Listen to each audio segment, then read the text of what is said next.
Ladies and gentlemen, welcome to the May 2022 Lancaster County Planning Commission meeting. Thank all you guys for coming. Thank all you commission members for being here.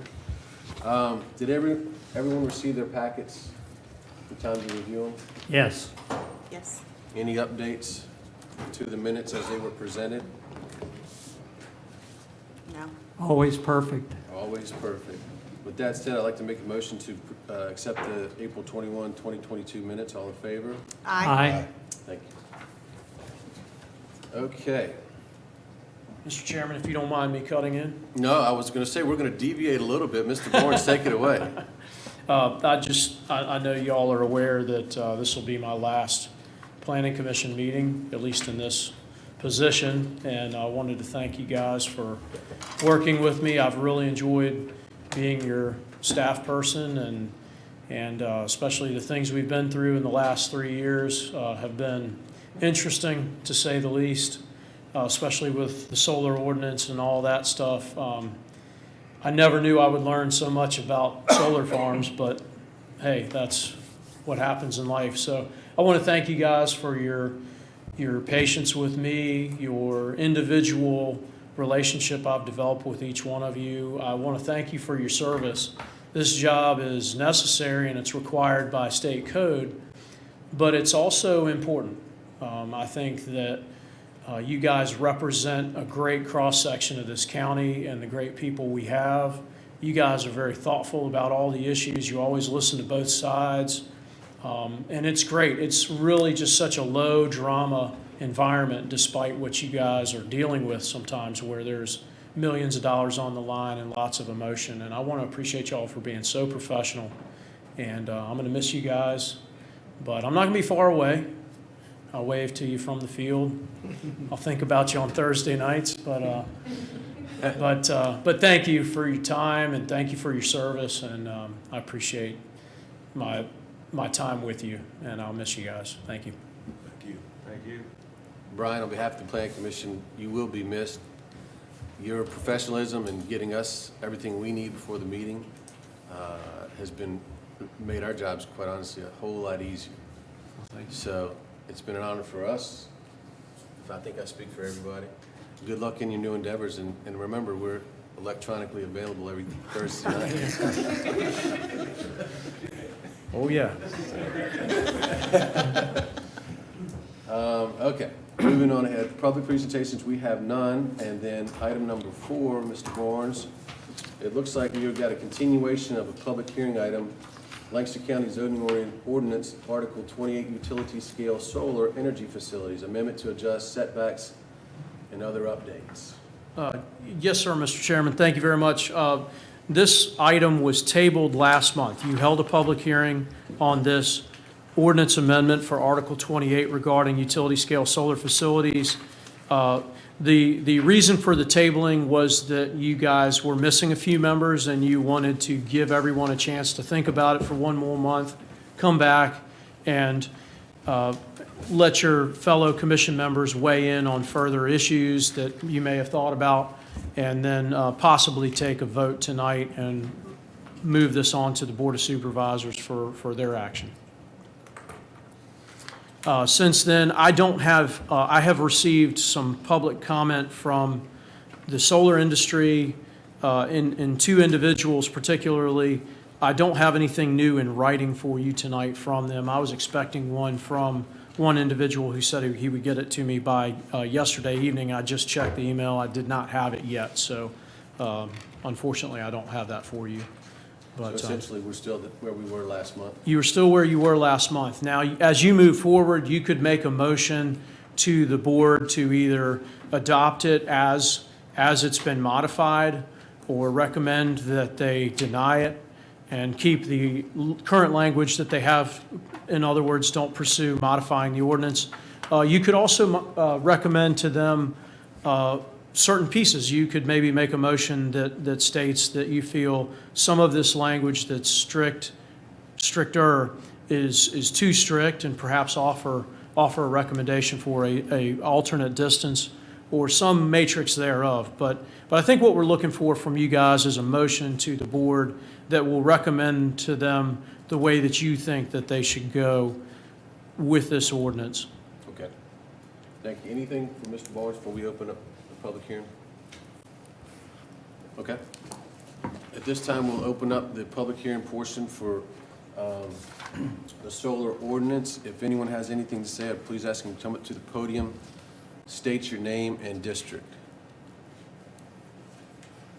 And this time, just to be clear, I'm only opening up public hearing comments for Lancaster County citizens. So if anybody has anything to say, please come forward.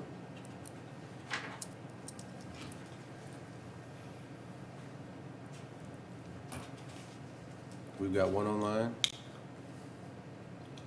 Yes, Scott Foster. He's not a resident. How many do you have online, Glenn, out of curiosity? I have 4 online and one, Mr. Foster has his hand raised. Anyone here to talk about the solar ordinance?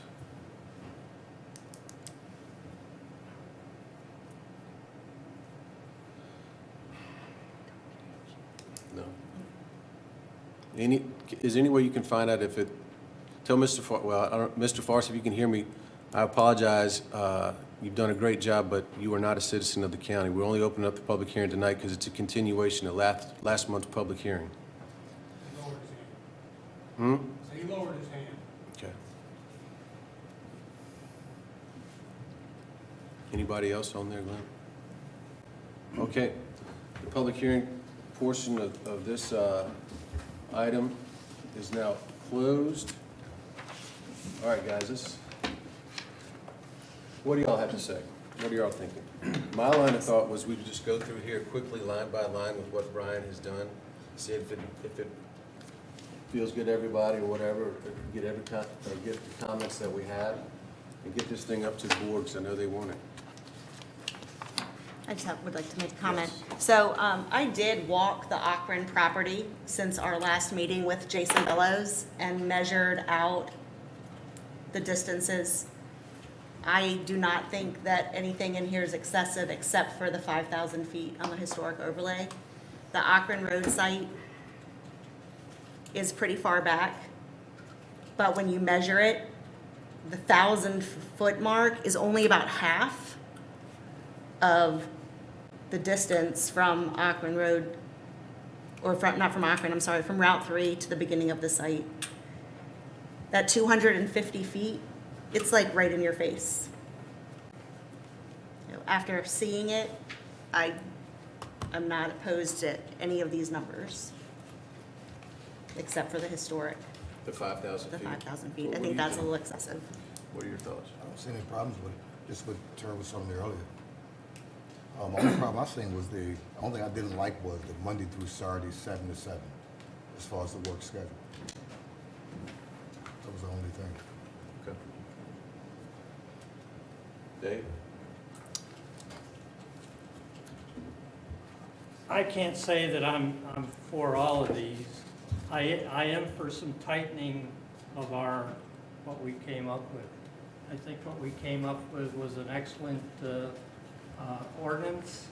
I think we did not anticipate the response we've had. I don't know if that could have been anticipated or not, but anyway, I'm a little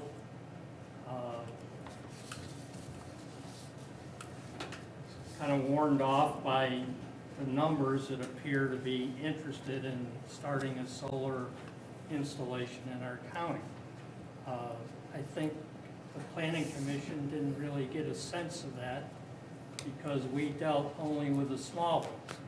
So I think we probably approved only somewhere maybe around 100 acres or a little over 100 acres. At the same time,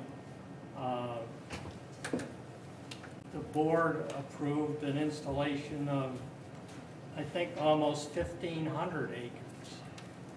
And there's another, Dominion is working on another proposal for an installation in excess of 1,000 acres. And what bothers me most about these is that they have significant frontage on one of our scenic highways, basically Route 3.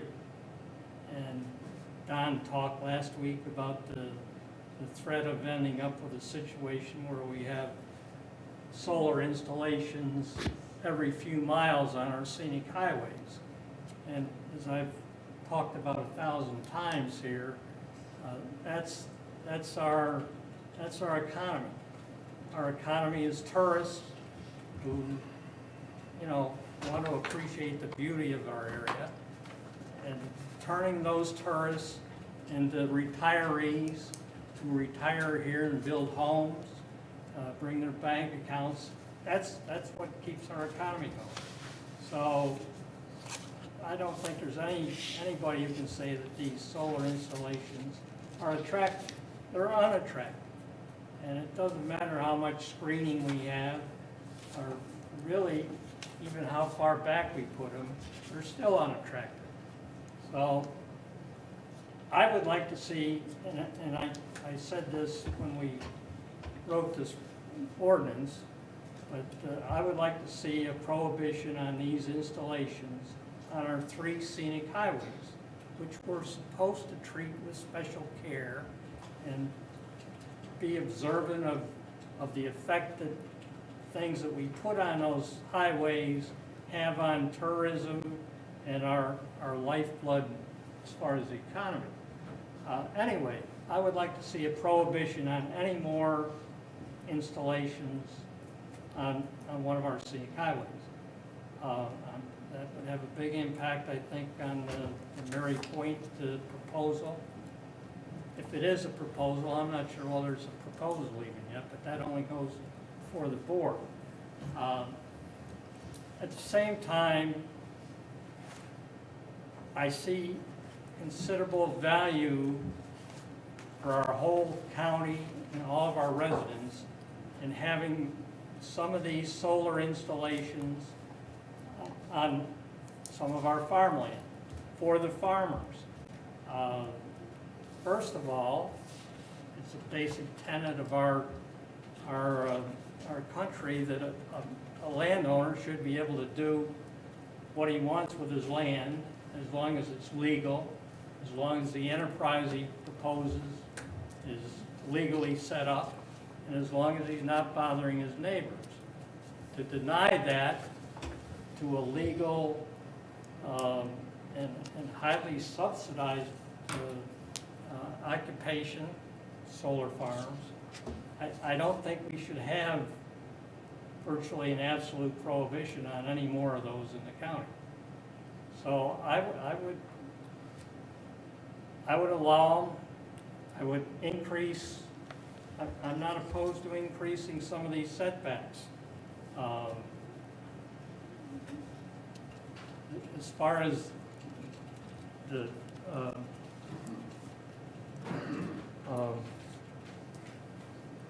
wetland areas, if some of this is challenged in court, I'm not sure how we'll do. We have we have no ordinance that regulates wetlands in any of our zoning areas except our waterfront overlay. And that's because of the federal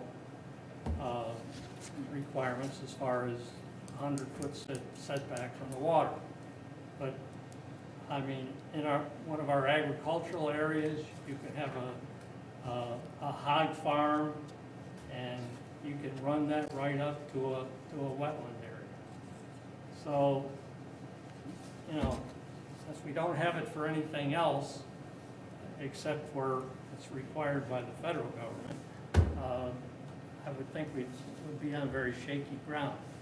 As far as this one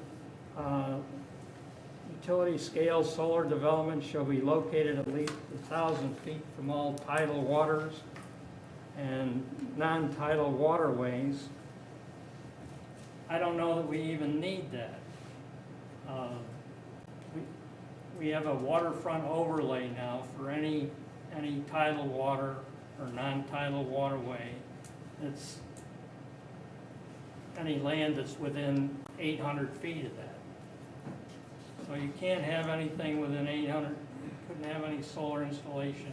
You can't have a solar installation in our waterfront overlay. So you can't have one within 800 feet anyway. So I'm not sure what we're adding by that, except maybe some port problems for ourselves. And as somebody already mentioned, the 5,000-foot distance from a historic or a scenic landmark, I mean, that kind of looks ridiculous. But I'm not opposed to extending a lot of the setbacks. However, I would have a prohibition against any solar developments on one of our scenic highways. In any event, that's what I think we should do. Thank you, Dave. Steve? I really don't know how I feel about it, to be honest with you, and I haven't from the get-go. I've seen some of these in other counties, the one down in Akron, it doesn't look bad. I've seen them in other counties where when they're well shielded, you don't even notice them, they're fine. To me, it looks a whole lot better than after the forestry people come in and rip the ground up and tear those trees up and everything's laying around I for 4, agree. 5, 6 years with no shielding, so that is a whole lot better looking to me than that is. I understand each position and why it's done that. Maybe Dave's got something on, it sounds to me like the county doesn't want anything on the highways, 3 and places like that. Maybe they ought to just stop for the time being. If it was up to me, we'd send this back up to the board with no recommendation. I hear you. Trees are a renewable resource, by the way. Yeah. All right.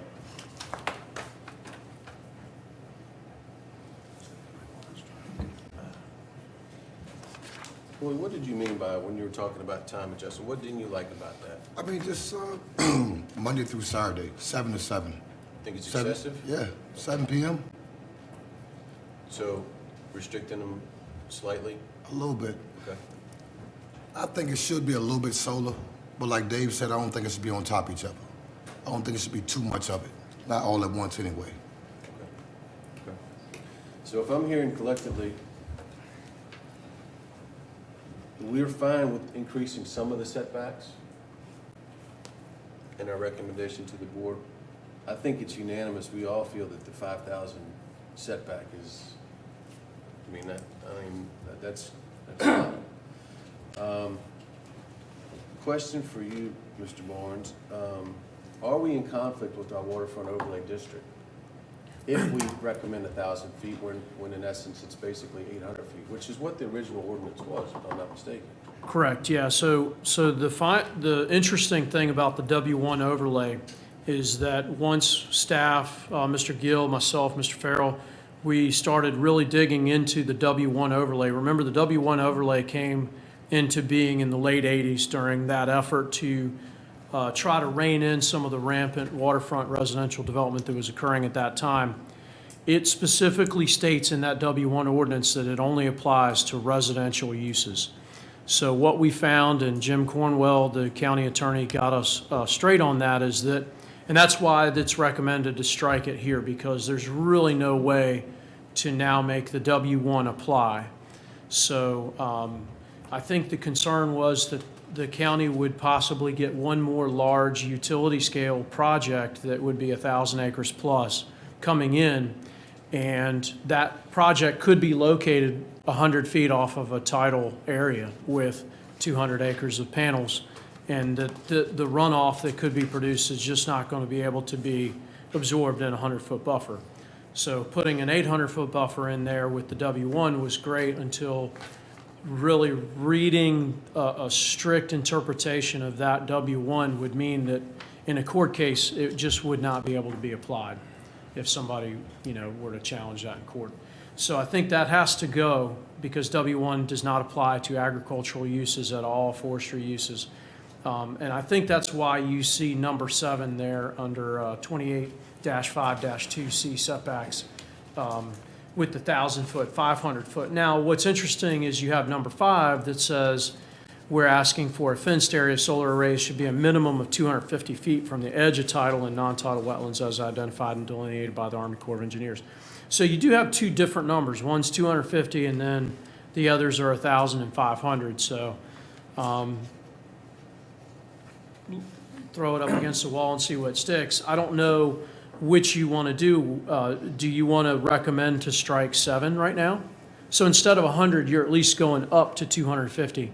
And some of the concerns you heard last month from the solar industry professionals about a 1,000-foot buffer from tidal wetlands takes you really off of almost any ag land in the county. Ironically, I was looking and our farm is 1,000 feet from any wetlands anywhere, and I was like, okay, good, ours could have a solar farm on it or whatever, but it's very rare to find that, because if you don't have tidal water, when you get into the inland part of the county, you do have perennial streams almost everywhere. Almost every field has woods around it, and inside the woods is a perennial stream. And once you come out 1,000 feet from that, you're usually out in the middle of the field. So that could be problematic. Maybe going with number 5 only and then striking number 7 would be a happy medium for you guys to recommend to the board. It sounds like number 2 is okay as far as, because that would not be a strict prohibition on Route 3, 200, and 354, as Mr. Chupp said he would desire, but it would be pretty close. The problem we had as staff when we were talking about, like a year and a half ago, about a prohibition on the main highway corridor overlays is, how do you really define that? What if my property doesn't border 354, but I'm only an acre or 2 in? So I think Mr. Cornwell has told the Board of Supervisors in some meetings recently that having setbacks are a lot more defensible in court than actually just strictly banning it in certain areas, because then people might have a takings claim or a legal challenge to say you're restricting me unfairly.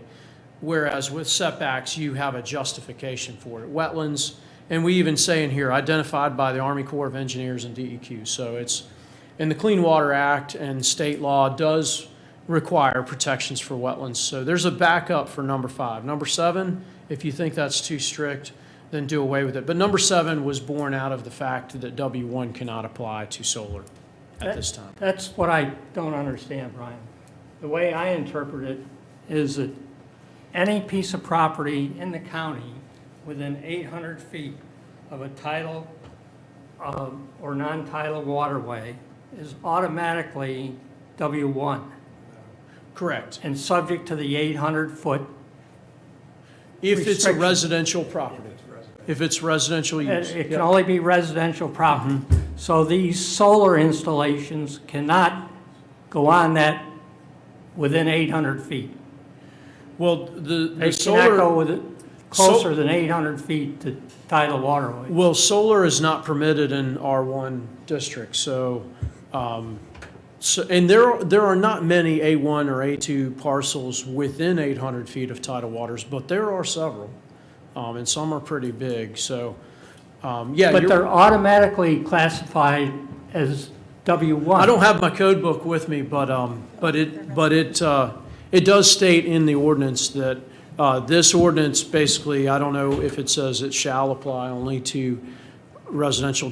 That's true. It does. It does say that. It does But say these that. are not residential. But the They're- difference, Oh. Dave, is this.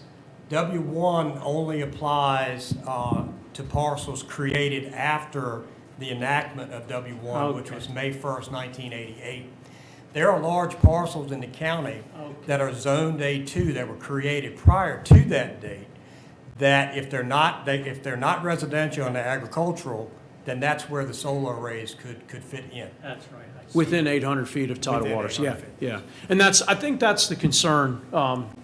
You know, the big elephant in the room is the larger Dominion project that's been bantied about a bit, and there was a meeting at the school last year about it.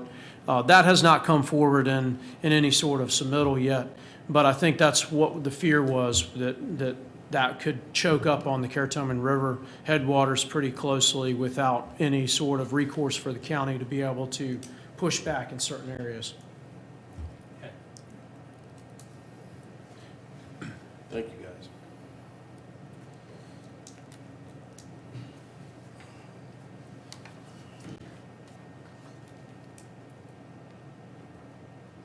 so to go back, as we recommend or forward this to the board, I think just listening to you guys talk, everybody thinks the 5,000 feet is excessive. We would recommend to scratch that. We want the waterfront setbacks consistent as a recommendation, whatever that number is going to be. And again, Brian, I think you answered it, but Dave just wants them to consider complete ban on scenic highways as a consideration. I don't think that they can do that. I think that's perfectly acceptable for you to put that in your motion, that you can recommend that. Yeah. And then we'd also like them to look at the time allowances for construction, Okay. possibly setting them back, especially on, Just real quick, last month we were here, and nobody could give the definition of scenic. That's true. We were all here, and nobody could say what scenic was, that's or where it was. another reason to not even have that in the, because that just opens up a can of worms, is how do you define that? I agree. Yeah. I agree. So just, you know, let the board look at it, because 5,000 feet is still large, and then again, that's a great point. What is scenic? Your interpretation is different than mine, you know, and everybody's. So, anybody have anything else we want to? The only thing I would add, you know, if I haven't studied this, so I don't know, but Brian says that there might not be a whole lot of practical difference between banning all development on scenic routes like I want to do and what they have here. And, you know, that's probably right. I haven't looked into it. But what I would keep in mind is that we're talking about the two that have applied so far. We don't know what might come in the future on Route 3 or Route 200 or wherever. So I think that would be an advantage of banning all development on those. Noted. Okay, well, with y'all's permission, I'll sort of sum all this up in our recommendation for the board. So we would like to forward this to the board with the following concerns. Removal of the 5,000-foot scenic setback and adjustments for the waterfront overlay, not the tidal and non-tidal wetlands. They should be more consistent. We'd like for the board to consider scenic highways as not being allowed for future solar projects. And then for the board to consider adjusting the allowable times for construction.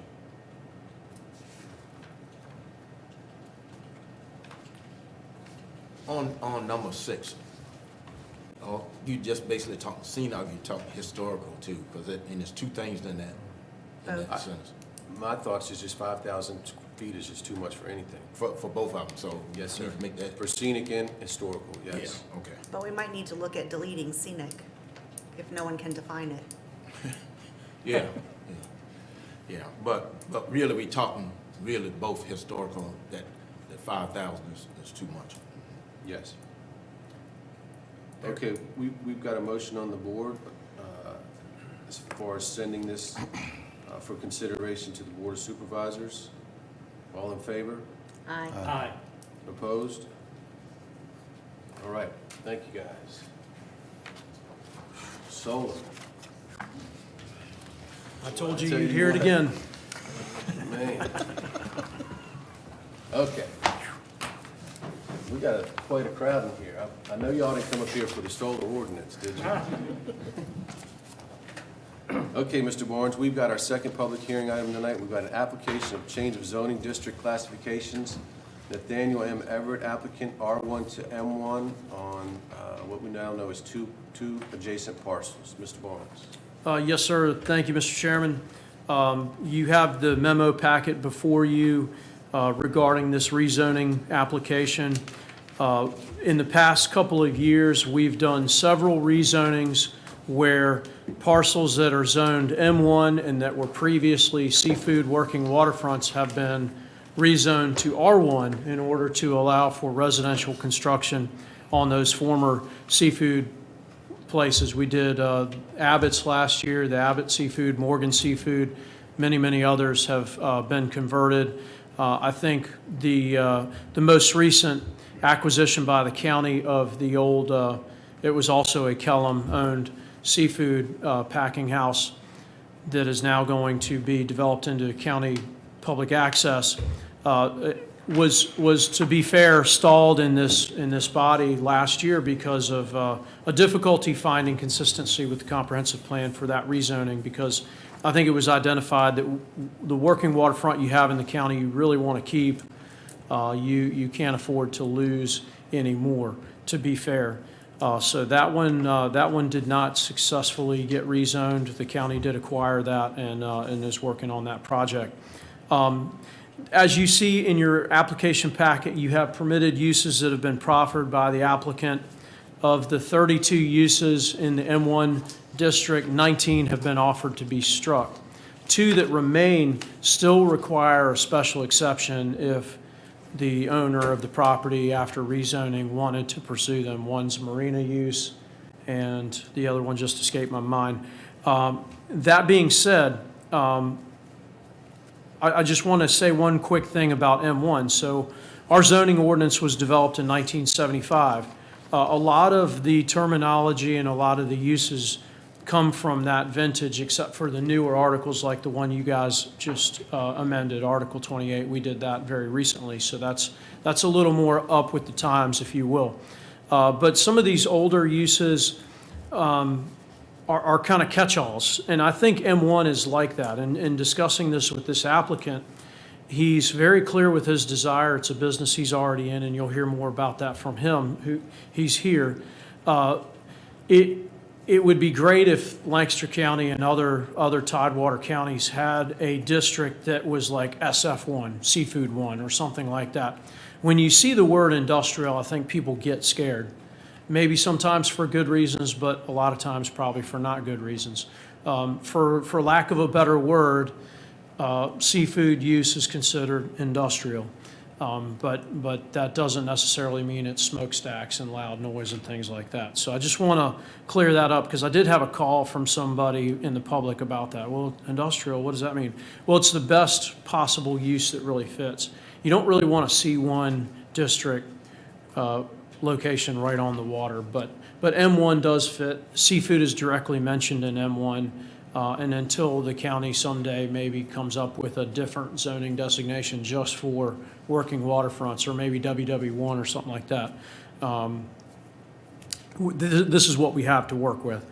I did want to show you in the packet, I gave you just a quick map that we kind of came up with of adjacent areas and their zoning. There are at least 4 other working waterfronts within 1,000 feet of this property. As you look at that zoning map, though, what you'll notice is that they're all painted R1. Having done this for almost 14 years, I can tell you, as you go around this county and look at old oyster houses, crab houses, things like that, a lot of them are zoned R1, even though they've been there since the 1930s or before. That could be for several reasons. One is in 1975, when Resources International came through the county, they had 133 square miles to cover, and they were under contract, so they moved rather quickly. They did do a good job of sending letters out to individual property owners telling them, we're zoning the county, we think you're going to be zoned R1. If you disagree, come up to the courthouse during 9 to 5, and they had certain times where you could be heard and dispute the rezoning. I come from an ag background, so I know how farmers think, and I know a bunch of watermen, and I know how they think. Waterman calls the county and says, hey, you're going to make me R1, but I've got an oyster packing house here. I got 10 people shucking. Why isn't it some other kind of designation? Well, waterfront property, of course, think about the 70s, things were booming. Maybe somebody wants to retire and turn it into condos one day, or waterfront houses, and cash out. Are my taxes going to go up? No, your taxes will stay the same if it's R1. If it's industrial, it's going to be taxed at a higher rate, of course, because the land's valued a little bit higher. I think that I have heard that directly from some of the old timers, and I think that just makes common sense. Some people were willing to go with the M1, and some people just kept it R1. When you look at Pride of Virginia there across the creek, that's been there a long, long time, long before zoning, and in largely the same configuration you see now. It's R1. That's what we call prior non-conforming use. So for all practical purposes, that use can continue. Somebody else could buy Pride of Virginia and continue to operate it in the same place. The fact that it's zoned R1 doesn't matter. What it does mean is that someday if they wanted to idle that facility down and turn it into a large house or whatever, they could do that without having to rezone it. So there are advantages and disadvantages to both. I think when you look at this area of the county, of this creek, excuse me, you really need to see that all of these adjacent properties, especially in this particular bend of the creek, are basically working waterfronts and are a commercial waterfront type of use, whether or not they're actually painted that way on the zoning map.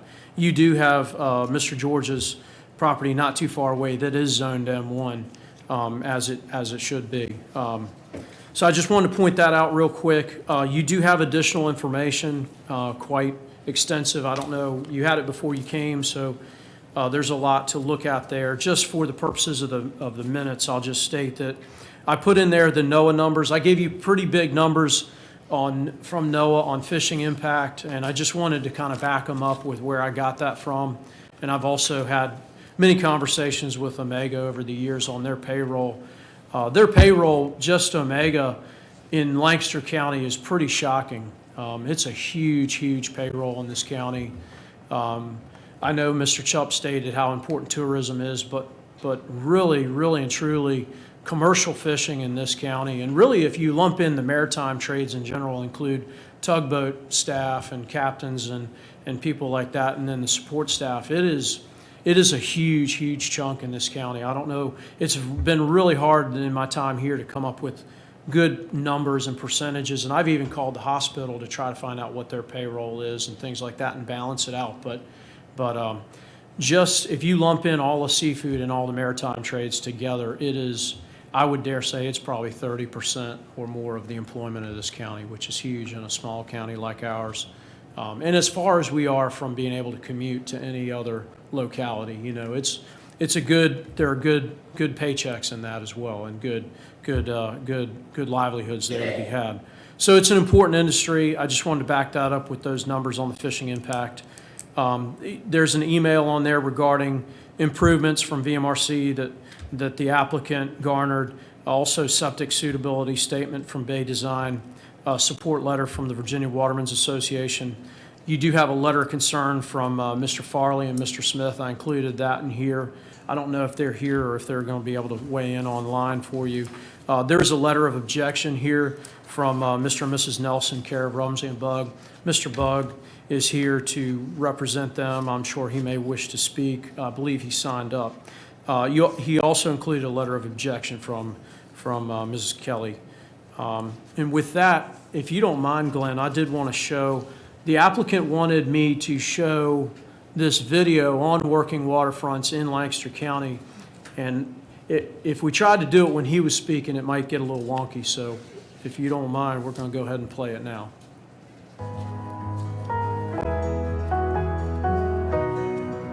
The waterfront really belongs to everyone.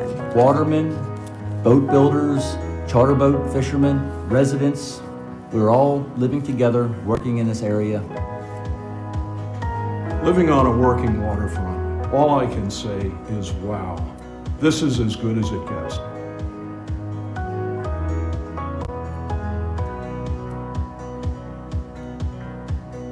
The waterfront is the heart of coastal Virginia. We live here, we work, we play, we enjoy all that the water has to give. We just think so much of the watermen. They work hard and bring us so much, and we're just glad to have them next door to us. We really are. We know the Rappahannock to be a place with deep roots of collaboration between property owners and the watermen. We've been very fortunate to have a community that supports our industry. The watermen that I see, they're neighbors, they're friends.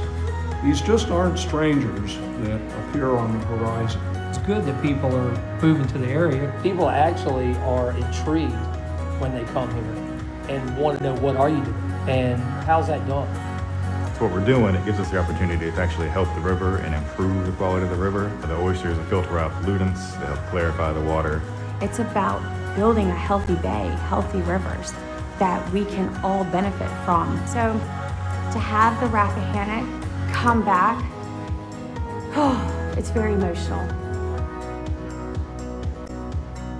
You know, boat building is a main base for the economy. There's a lot of curve to the river and to the landscape, and we like to use curves and we like to incorporate that into our designs. Just the boat behind me here, you know, is a local person that, you know, he bought the boat and he's wanting to make it into what he wants. We're here to help him with that. We provide a needed service for all the residents to help maintain their boats so they can have fun out on the water. We've been able to create 15 jobs here. Charter boat fishing is awesome. It's one of those experiences where people come on board, you see their smile. We take people out in kayaks and canoes. We show them the birding.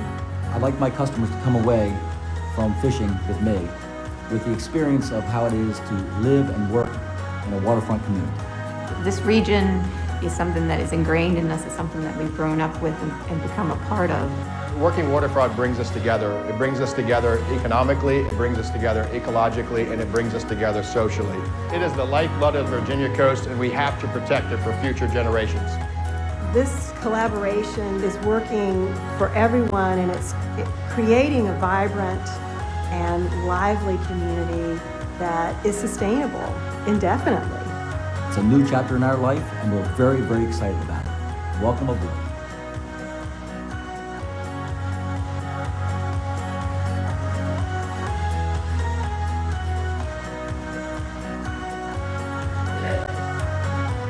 All right, so most everybody in that video is either a Lancaster County or Northumberland County resident, with the exception of the Bonneville guy who's in Gloucester. But and I know most of those folks. It's kind of neat to see them there.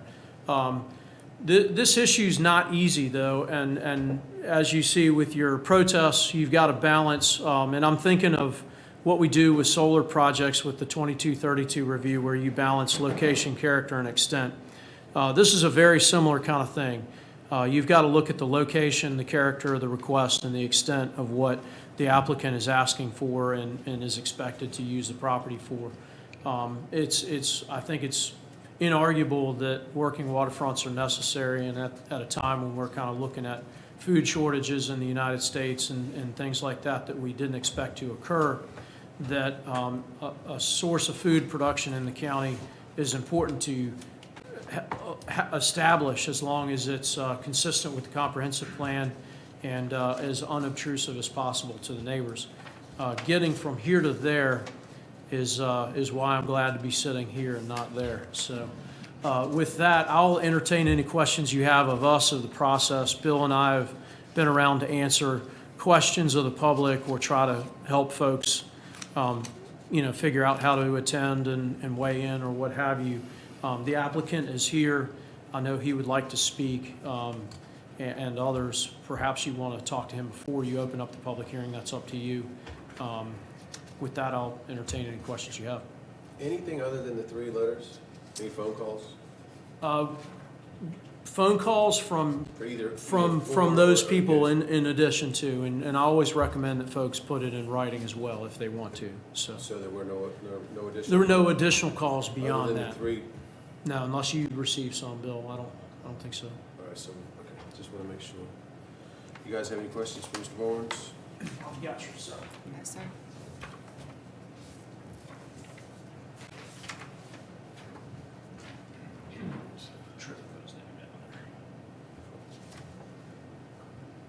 That's when you open up the public hearing. Yeah, so There- before there we may open be up the others. public hearing, if the applicant would like to say something, or are you comfortable with everything that's been presented to us, or? Yeah, please. Good evening. Can everybody hear me? My name's Nathan Everett. Asking for this rezoning for this proposed property that I'm going to purchase to continue my business that we have currently running at Robbins Boatyard now. Our lease will be up at the end of the year. We hope to get started in this new location by the first of next year in some capacity. We realize this project would take a good amount of time to get going, and there's a lot of concerns, especially about access to the property across other people's property that we know are going to have to be addressed. Really, everything we've got is on paper in front of you. I'm not a very good public speaker here, so don't hold me to it. But that's why we try to get everything out there and use some pictures and the video and kind of spell out what it is we're trying to do. Yes, we are trying to expand. We want to make that clear. We're very constrained, I guess, or we have a small area that we're allowed to work in now. We've tried to, get a longer-term lease. We've tried a lot of things. We've also tried to find other places in the county to go to, and it's been a struggle, to say the least, over the last 7 years. It's something we've been looking for. And I don't know, to sum it up, if not me, then who would buy that property? And if not, doing this, then what would be done with it? Other than that, I'm not sure if the crowd that came, and most of these guys, I think they were here before there was a paper up there to sign up to speak, so they may That's wanna fine, ask. yeah. When I open up, they'll have more than enough time. Outside of to that, sign I don't have anything else. You guys have any questions for the applicant, Mr. Everett? Thank you. Okay, this time, I will open up this portion of the meeting for public hearings. We do have one person signed up, so in fairness to him, I would like Mr. Bug, if you would come up first, and then we'll continue to have the forum open for everyone to speak. Thank you, Mr. Chairman.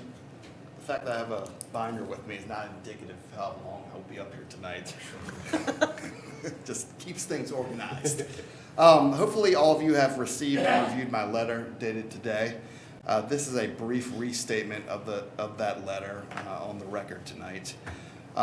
As Mr. Barnes stated, I represent Mr. and Mrs. William Nelson. They reside at 312 Harpers Creek Drive in Whitestone, Virginia, and oppose this rezoning request.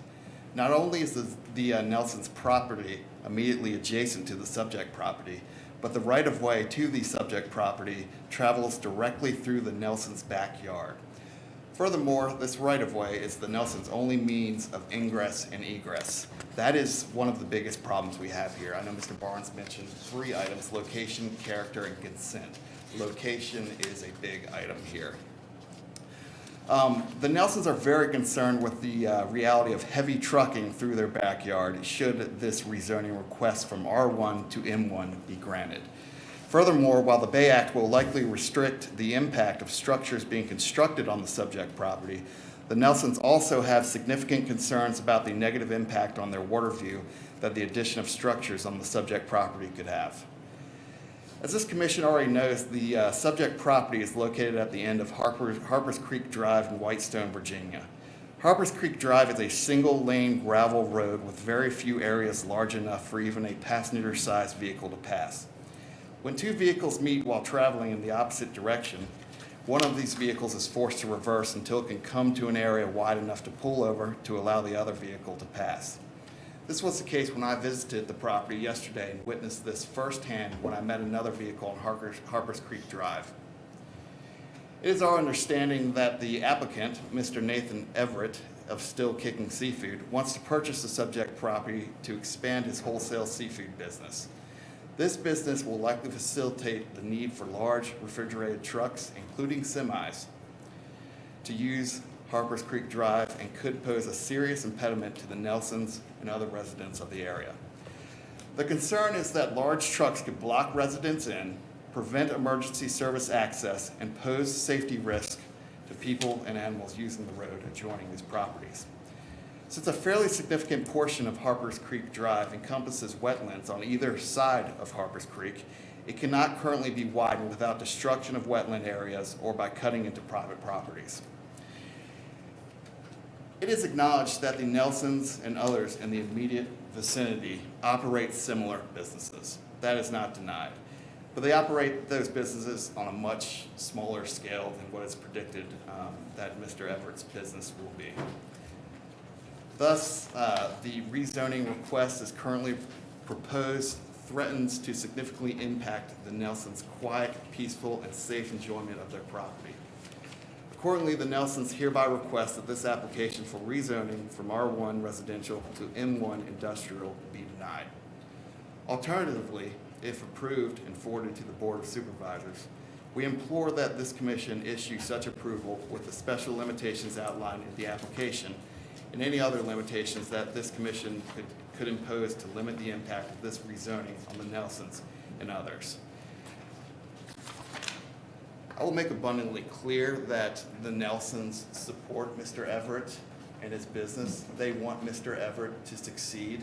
However, this location is not a good one in terms of how it impacts the Nelsons and the other neighbors. That's all I have to add. Thank you for your time this evening. Turn it over to any of the neighbors that want to speak.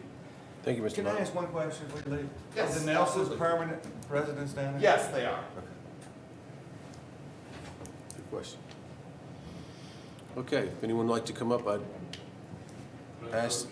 Yes, you may. Please state your name and your district, please, for the record. Good evening. My name is Jan Smith. I live on Windmill Point Road, 1751. I own the road that they're accessing this creek through. Recently, I just gave a easement to Dominion Energy, who will be tunneling under this road to provide electrical service out there.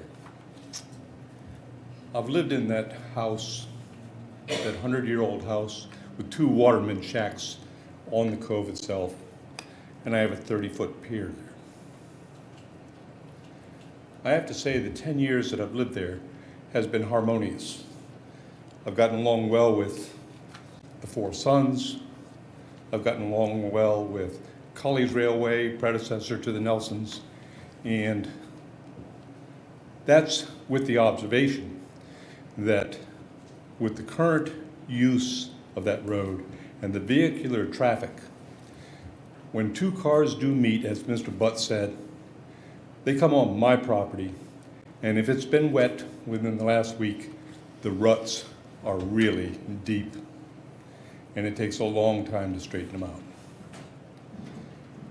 I met Mr. Everett about 2 days ago, and we talked all about that. And I expressed my concerns that I don't have my arms around this project. I don't understand exactly what and everything he wants to do. If there are 20 vehicles going up and down that road, my property doesn't have a chance. And it's not getting better. What they didn't tell you is, not only are these floods coming in from Annapoison, the floods are coming in from Windmill Point Road. The swales up and down the east side of Windmill Point Road empty into the left side of Harper Creek Road.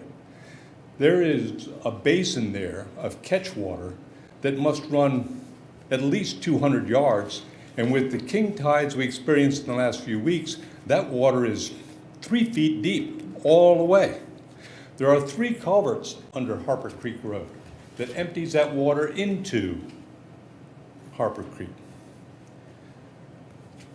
There's a lot of wildlife in that area. Blue heron.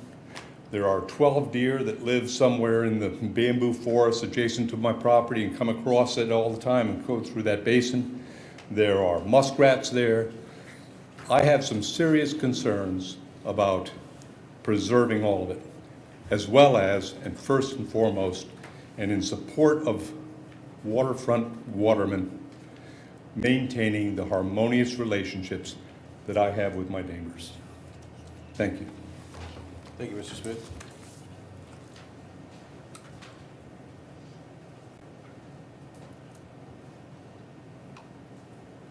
Anyone else like to come forward and say something?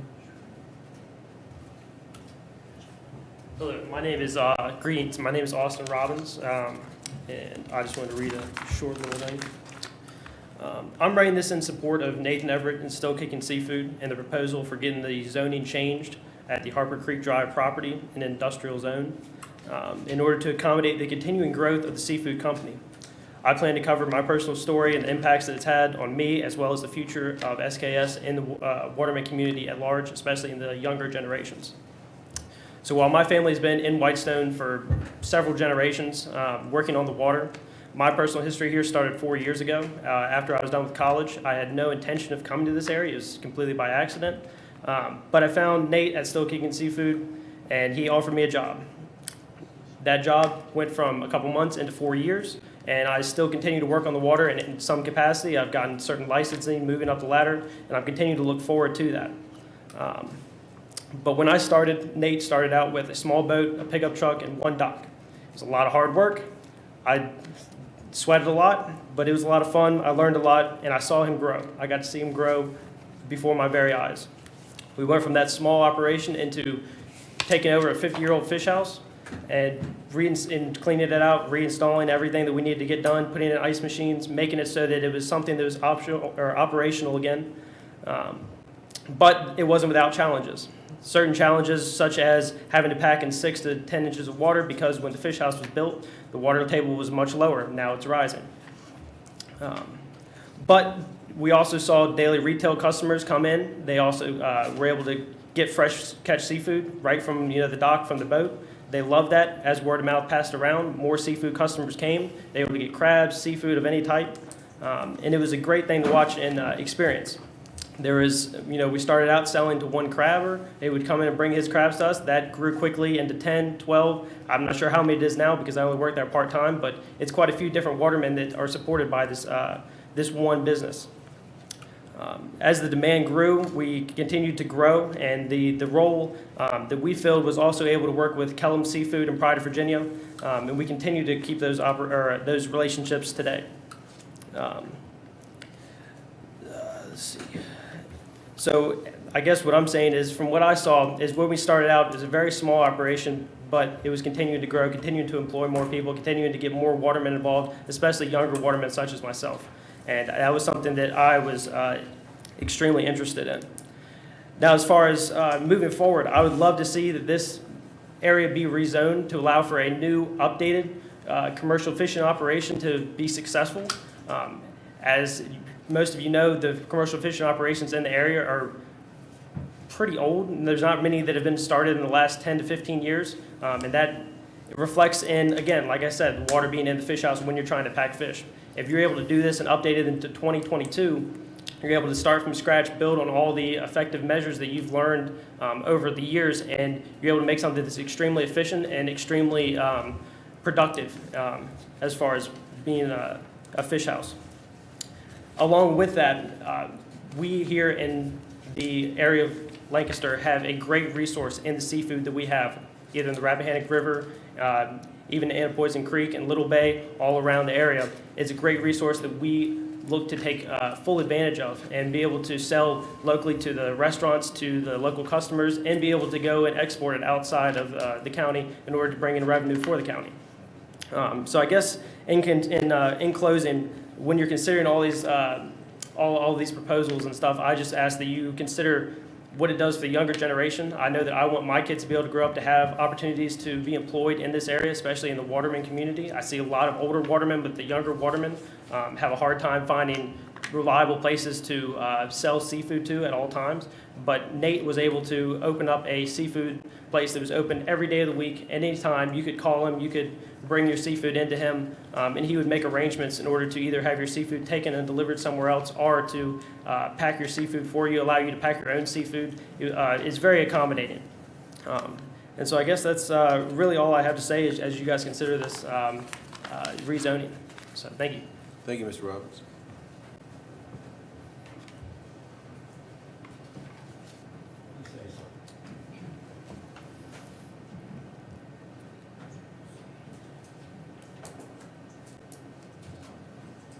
My name is Glenn Steele. I've been working on the water for 60 years. I've seen seafood places, a business, they've just been gone. And these younger watermen need a place to sell their product. And far as, there's no place in this lower northern neck down where we live. Even over in Delaware, that guy passed away. Those boys were coming over to him. He pays more money than anybody I ever sold to, which keeps the rest of them, the buyer's price up. And of course, it's not for me because I'm not going to be here that long, but I'd like to see these younger watermen you know, have a place where they can sell their product. And what this man wants, he can handle oysters or whatever, pack fish if he has to make a living. That's what you have to do in this business. And that's what we need for these young men. And you are the guys that can help them. So see what you can do. Thank you. Thank you, Mr. Steele. Yes, sir.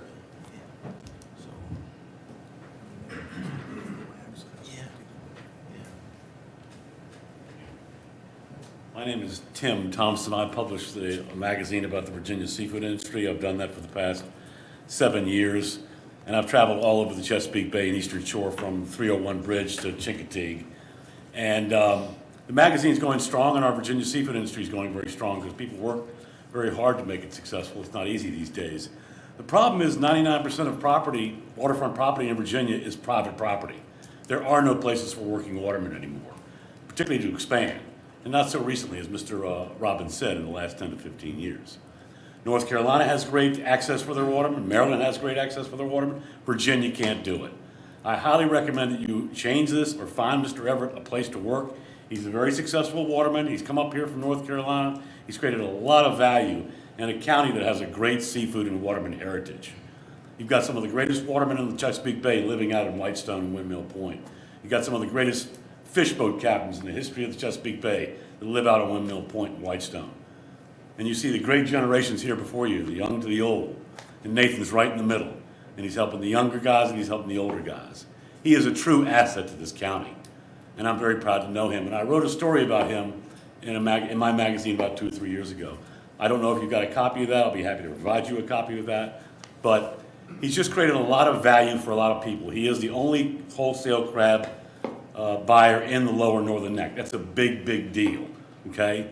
And crabs are paying real well now, but like Glenn Steele said, he can handle oysters, he can handle fish, he can handle other things.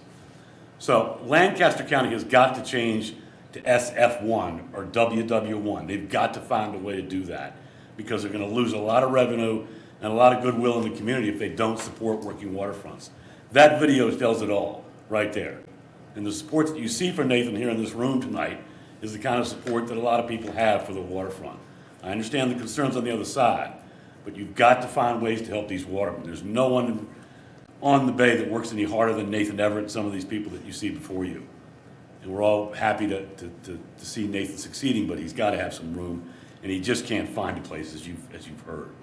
So I encourage the board to consider this zoning article. I'd like to leave a copy of this magazine for the zoning board. I'd love to read it. Pass that around. Did you get a copy of the article I wrote about Nathan? I did not.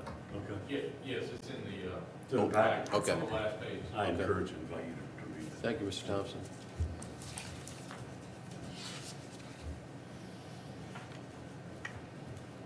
Anybody else like to add anything?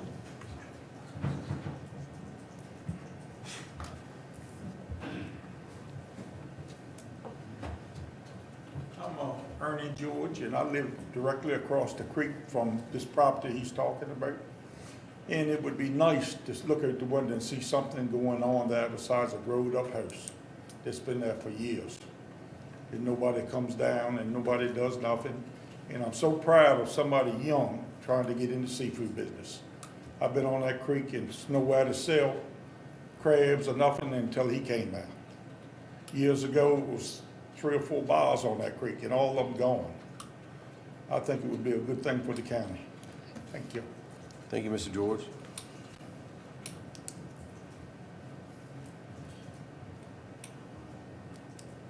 Anybody else have anything they'd like to add? Yes, sir. Just wanted to address the issues from the people on the other side of the creek. We've talked with VMRC, and I wonder if there wouldn't be some exemptions made to improve that road for their already existing problems that they have prior to Still Kicking Seafood showing up. As they stated, they already have issues that have nothing to do with Still Kicking Seafood.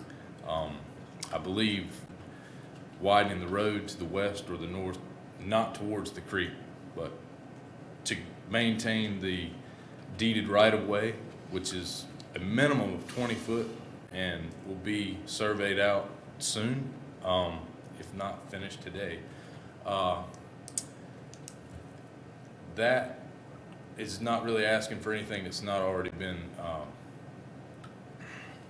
like say, deeded. I didn't measure, but how wide is the road now? The road now is only 12 feet in places. So you're thinking there's at least 8 feet to widen? Yes, there's several bottlenecks in that right-of-way, which I'm not certain are the right-of-way. The paved road is actually on the designated deeded right-of-way. And obviously, this is something that we would want to work with the property owners on to come to a conclusion that would benefit everyone on the road. Like I said, this might benefit them whether I show up or not, because it sounds like they have a existing issue already. But we have looked into it.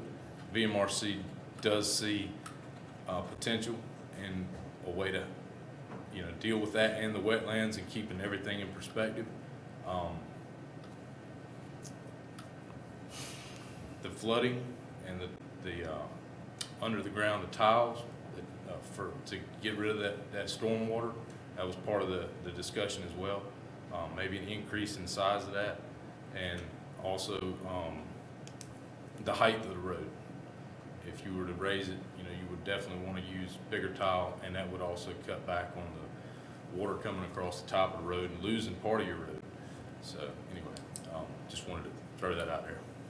Thank you. Anybody else have anything they'd like to add before I close the public hearing portion? Got somebody online, it looks like. Got Peter and Adrian Kelly. Mr. and Mrs. Kelly? Yes, hello. Hi. Hi, yeah, my name is Peter Kelly, and my wife and I are co-owners of the property at 1847 Windmill Point Road. The parcel ID is 35-329. This property has been in my wife's family for over 35 years. It was also Captain Harper's original residence on the point. The house he built there is still standing, as well as a barn. My wife Adrian and I intend to retire to what has become our family farm, which we've been working on for the past 15 years to improve. It doesn't show from the waterfront so much, except for the 60-foot dock that we've had installed, but we have done much to improve the interior of the property. The possibility of a commercial seafood processing plant no more than 700 feet, as I measured on Google Earth from our dock, causes a serious concern. As another gentleman mentioned earlier, it causes us concern for the local flora and fauna, including the fox and the avian, and many more oysters that we've seen, crabs, fish species that we've seen in the creek over the last several years have improved and increased. The waters have cleared much. Adding more commercial vessel traffic will not only cloud our waters, but also poison the air, ruin the sanctuary that we have worked so hard to establish. I highly urge you to oppose this application for rezoning. It will destroy and disfigure a beautiful local ecosystem, ruin the potential for local businesses to flourish, and while I respect very much the gentleman's wish to grow his business, and I support it fully, I just do not think that this is the area in which to do so, and I think that it would cause ecological issues, and it would be a logical disaster. With nothing but due respect for all parties involved, I highly oppose this, and that's all that we have to say. Thank you very much for hearing us out. Thanks for your comments.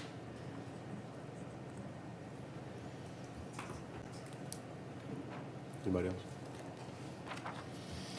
Okay. Thank everybody for their comments. Really appreciate it. It's a pretty important matter. But at this time, we'll close the public hearing portion of this meeting. And what do you guys think? What comments? Anything?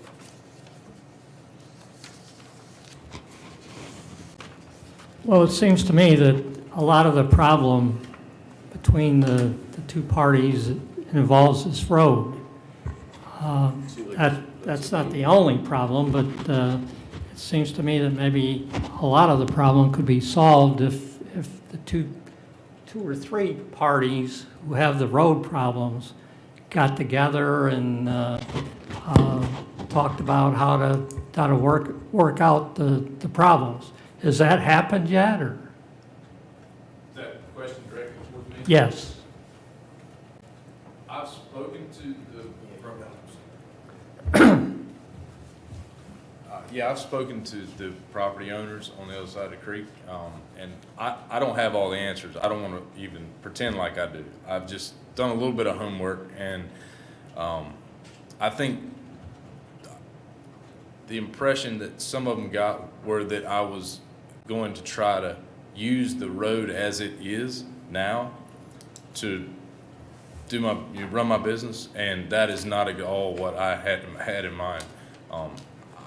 If there can't be improvements to the road, then there would have to be a reduction in the amount of in the size of trucks that were going up and down it. We're watermen. We know how to kind of bob and weave and make things happen. You know, it's being efficient is definitely the only way to go about this. So the most efficient fish house is what we're shooting for, and that means getting the trucks down there and improving the road, which sounds like something would help those people and the property owners already.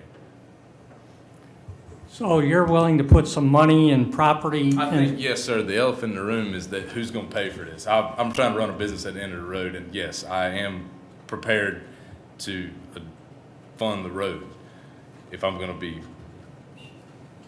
And if anybody that owns the property wants to help, then that'd be much appreciated. But you know, I don't know how else to say it. I'll just kind of get that out there and go ahead and move on. Well, I've got you, Mr. Everett. Quick question. You talked about BMRC and you're looking for some surveying for the potential of how wide that right-of-way is. How long do you think it would take for you to get that information, to find out exactly what you can do? Because I'm with Dave. I think everything hinges on the road, from what I'm hearing as far as objections, which seems like it could be.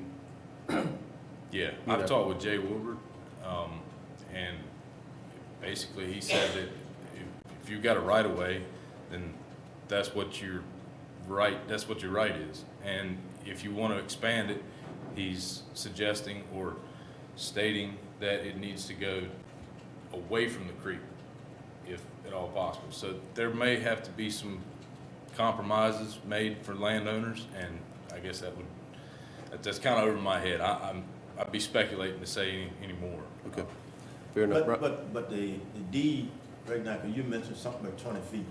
What's the recorded right of way that's going in there? The minimum recording is 20 feet on any of those properties, and some of them are more than that, up to 50, and some are 30. But it's 20 at the minimum. And right now, recorded on the deed is what he can. We know he can work on that. So before you retire and go off into the sunset, what stipulations does the county have regarding, or is it a state question when you're expanding a road, which is obviously impervious surface, in a wetland? Okay, yeah, that's a good question. So you got a couple of issues moving, and Mr. Everett and I have discussed some of those, and some of those we haven't, but you have Army Corps of Engineers, VMRC, you have some state rules about wetlands. And being a guy who's been a wetland regulator for almost 14 years, when we go to training, they always tell you, you start with trying to avoid impact. And there really is, even though there's supposed to be fairness in all application of law, when it comes to wetland law, there are different tiers and different priorities. So if you're wanting, and I get this call all the time, somebody who wants to fill in wetlands for vanity's sake, and you know what I'm talking about, that's dead on arrival, because when you look at impacts, you don't want to let somebody impact wetlands, because wetlands are critical to these guys putting food on the table, because those little benthic organisms feed bigger fish and bigger fish and bigger fish. So every acre of wetlands you can save is important. That said, when you have a road that's been there for a long, long time, and obviously the vintage of that house I went to, late 1800s, that road's been there a long time. And with sea level rise, a lot of that area was not previously wet, is getting wetter. The ability to widen that road with the existing wetlands laws is not going to be a huge deal. The Army Corps of Engineers will generally allow up to 5,000 square feet of filling on a parcel, especially older like that, especially for road, for access, for a deeded right. And he is correct. When it comes to a deed that's that old, these regulatory agencies look at that differently than something that's new. Or say a developer wants to come in and he wants to drop something new in there. That's going to have a higher mountain to climb than what, improving this road. And he also stated, which is correct, a lot of road decks are not on where the deeded right-of-way is. So that needs to be adjusted anyway, just for the protection of the owners if they go to sell. The way that lawyers and insurance companies and these title search companies are getting now, our phone rings off the hook all day with, hey, this road's in the wrong place. Will you sign off on a plat to move the deeded right-of-way? So that's the wetland issue in a nutshell. As far as the Bay Act goes, there are by right uses in the Bay Act. There's also what's called a water-dependent use. You see a lot of marinas, and I know we saw Bruce Sanders in the video. Bruce Sanders did a big improvement to the yacht yard in Irvington a few years ago, and he was allowed to put travel lift docks in and other types of impervious cover in the 100 because it's a water-dependent use, because it's a marina. You have to have that close to the water. Well, adding to this road could probably fit within some of those Bay Act exemptions. That's not a huge deal. We do that quite a bit. Don does that. I've done that. Bill's done that. We work around that. You try to get people to minimize that impact. But frankly, the impact's already there. Some of the pictures that were submitted now shows there's trash in the woods and things like that that's drifted up from flooding and things like that. You would imagine that that's a pretty bad situation. With improvement, it can only get better. So that's kind of how you look at it when you're managing for wetlands and for Bay Act. Can the situation be improved while widening it a little bit? And the water quality impact would hopefully be minimal. As far as the deed stuff, that's a little bit more of a civil issue between private property owners. We don't get too much into that, but I did look at some of the surveys, and there are pretty big wide right-of-ways there. If I'm not mistaken, I was trying to check on that earlier. I thought it had a VSH number on it as well, and I think there's some VDOT right-of-ways there at the front. So I'm not 100% sure on that, but that's something that could be ironed out before you get to the board level. But yeah, I don't see a huge issue with the road improvement. It is a low area, but everywhere around there is low, and it just gets lower as you go further down towards, the Goat Island Causeway. It's lower and lower as you go. That's the nature of the beast. A business like this is going to be located in a place like that. Thank you. I have a question for Mr. Smith and Mr. Bug, in view of the fact that the proponent has suggested that he would be willing to bear at least some of the cost of getting this road up to speed. Does that change your objection to any degree, or? I can't answer that question because Sorry, the people on Zoom can't hear you unless you talk into the microphone. I don't think I can answer that question until I know exactly everything going in there. One of the things I learned tonight, if you look in the packet Mr. Everett handed out, it said that his business is going to include slips and rentals and boat repairs. Well, that's more cars, that's more people going in and out, more people than just the people who would be going in and out for crabs. So I don't know until we define his project entirely. Okay, fair enough. And I would mirror what Mr. Smith just said, with the addition of our main objection being that now trucks and possibly semis are going through the Nelson's backyard and across their property. That's something they do not have now. So I agree with what Mr. Smith said with that addition. Can I ask you one question while you Yeah. stand there? But wouldn't it be true that whoever buys that piece of lot, if it's not Mr. Everett, still gonna have trucks, cars running through their backyard? It depends, I mean, if it remains residential, then we're not, hopefully not dealing with anything like Hopefully that. not dealing with, but the possibility remains. and it could be- Possibility remains, that's When true. the trucks come through with their bulldozers to build the footings and bring the wood in, all that's gonna have to go through there too, right? Which is probably gonna be bigger than what Mr. Everett is gonna have. Correct, but our primary focus is on the day-to-day traffic of refrigerated trucks and semis going through there. And I understand, and that would be a concern of mine, and I understand what Mr. Smith is saying about it, but it sounds like most of that stuff can be fixed. And if he didn't pick it up when he was saying here that he was gonna help, he's got it in writing right here in this pamphlet he handed out, that he's willing to help with the roads. And I don't know, we keep hearing about all this talk about the watermen in this county and how they've been closed down and shut down. And it's a dying business, a dying industry. You got a man who's got property that he can get right across from where he's at right this second, and go in and maybe build it back up for the county and put. I don't understand what the problem is here. You know, to me it sounds like a. Yeah, go ahead. Sorry. Thank you, Mr. Sorensen. I hear a lot of talk about trucks. Most of your utility trucks are going to be just as heavy and big as any fish truck. And God forbid there's a fire at the marina that the Nelsons have, or at the lots that any of the other property owners have. A 12-foot swath is all they have to get down that road now. Pretty sure that the emergency people would like to have a better way of accessing those properties. And I would think that if I was gonna have a business at the end of the road, I don't wanna call it a community cul-de-sac yet, but if I was gonna have fish trucks coming down there, they would have to have a place to turn around, which would not be in other people's property, it would be in my own. And to clarify, the marina and the slips, I think that's geared more towards the Nelson's property, as far as, we'll use the word marina, because not saying that I want to restrict myself to anything, but my sole focus is to buy and sell seafood. Thank you. Well, I, for one, in Steve's corner, personally, and going back to our comprehensive plan, which it always goes back to, working waterfront. And right, Steve, you're right.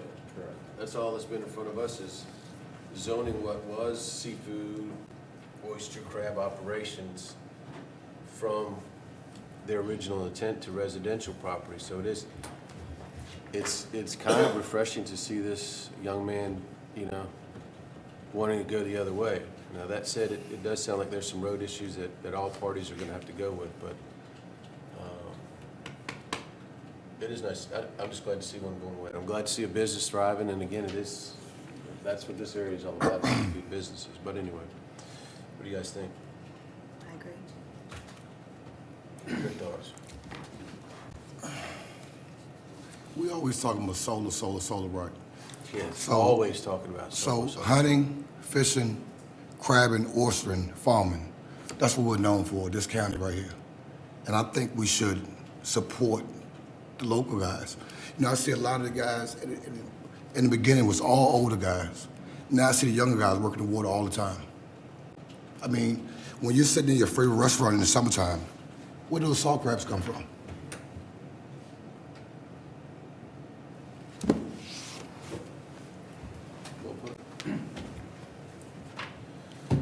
Okay, I guess we got a job to do. Does anyone want to make a recommendation? Well, let me give you my thought for that. Sorry, Dave. The Absolutely. the parcel is zoned residential, so there is a strong case, just almost automatically for the residents and their concerns about what might happen. And so for me, it's not an easy issue, but I end up, I think, where you guys do. It seems to me that all three of the parties that we heard here tonight, and probably the written one too, seem fairly reasonable and like people that can work out a solution to the road problems.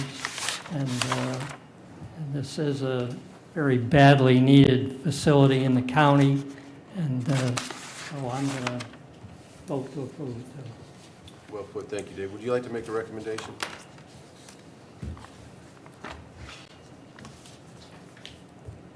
Find the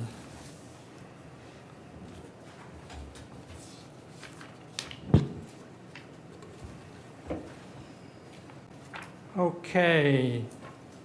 In the matter of the application for change of zoning district classification from Nathaniel Everett, contract purchaser, to rezone 2 parcels of land with improvements from R1 residential general to M1 industrial, known as tax map 35-225 and 35-225A. I recommend we forward it to the Board of Supervisors with a recommendation for approval. Thank you, Mr. Chupp. And may I add, forwarding to the Board of Supervisors with approval with his noted exceptions, allowable exceptions that he has struck in his application. If that's acceptable. Okay. We've got a recommendation on, a motion on the floor. All in favor? Aye. Aye. Opposed? Okay. Again, thanks for everyone's input. And I hope the road situation works out, because in the back of my head, if it doesn't work out, the business isn't going to work out. So I wish you good luck with that. Thank you. All right. We have no consideration items, no discussion items, and our other business is the Planning Commission elections. I can't believe it's that time of year again already. Article 1, Commission bylaws. 4 more years. It's only 1 year term. No, you guys, at this point, you guys would hold your election. You need chairman, vice chairman, secretary. What am I missing, John? Nothing. That's generally what you'll do. With the Board of Supervisors, it's a little more formal. The gavel actually goes to the staff person, but generally, I think it's okay for you to chief that through, and if there are any nominations, you can hear them, and Are we okay you to guys can vote proceed on. without Mr. Richardson and Mr. Penn? You have a quorum, so We're good to I go? think that's okay for you for you to proceed. Okay. Everything gonna stay the same in the house, so.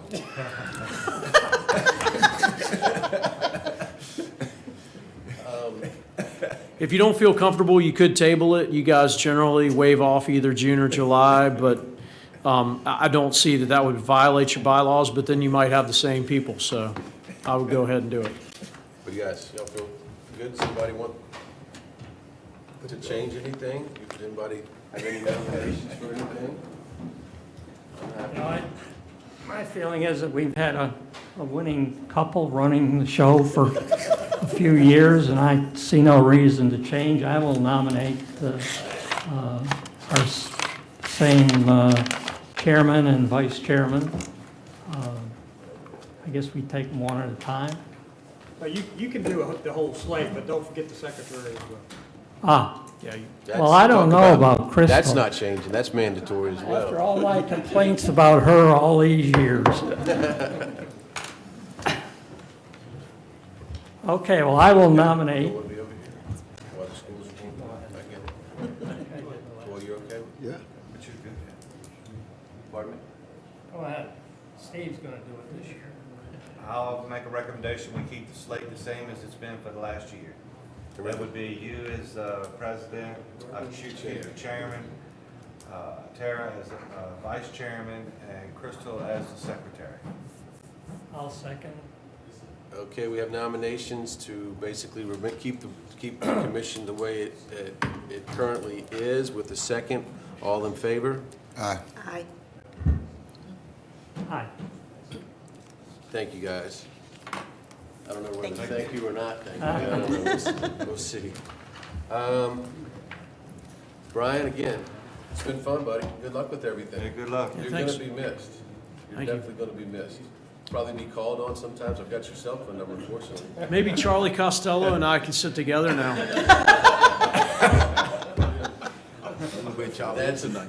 That's a picture I can't get out of my head. Yeah, I know.